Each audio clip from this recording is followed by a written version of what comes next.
فرماتے ہیں رات کو میں اور جناب عمر نکلے تھے تو ایک مکان میں ہم نے دیکھا کہ ایک عورت نے نا اس کے بچے بار بار شور کر رہے ہیں اور وہ کچھ پکا رہی ہے، آواز آ رہی ہے۔ تو حضرت عمر نے دروازے پہ دستک دی، کون ہے دروازے پہ؟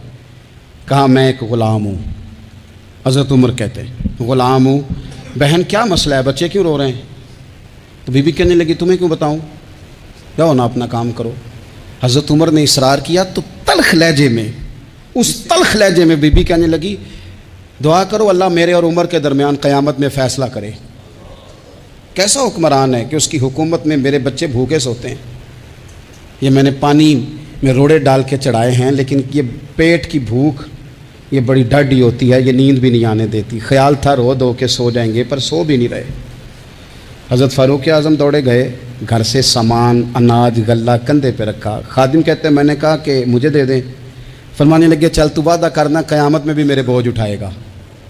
کہ حضور نہیں، وہ تو میرے بس کی بات نہیں۔ فرمایا پھر مجھے کرنے دے۔ دوڑے آئے، اس خاتون کے دروازے پر لا کے وہ چیزیں رکھی، کہا بہن اگر تو پردہ کر لے تو یہ غلام نا آج کھانا پکا دے تیرے بچوں۔ پھر وہ گھی چڑھا کے چینی ڈال کے کچھ سامان پکتا تھا وہ کھانا پکایا۔ غلام کہتے ہیں جب پھونکے مارتے تھے تو داڑھی سے دھواں نکلتا تھا، آگ جلاتے تھے دھواں نکلتا، پھر کھانا پکایا، پھر ان بچوں کو کھلایا۔ پھر حضرت عمر فاروق رضی اللہ تعالیٰ عنہ نا تھوڑے پیچھے بیٹھ گئے تو بچوں کے ساتھ اس طرح کی باتیں کرنے لگے کہ وہ ہنس پڑے۔ جناب اسلم کہتے ہیں بچے اس بیوہ کے ہنستے تھے، بچے ہنستے تھے اور عمر روتے تھے۔ جب وہ ہنستے تھے تو فاروق روتے تھے۔ پھر وہ بچے آہستہ آہستہ لیٹنے لگے اور جب وہ سونے کی طرف بڑھنے لگے تو حضرت عمر کہنے لگے بہن میں جاؤں؟ کہنے لگی رب تیرا بھلا کرے، میرا کلیجہ پھٹ جاتا اگر میرے بچوں کو آج شام بھی روٹی نہ ملتی۔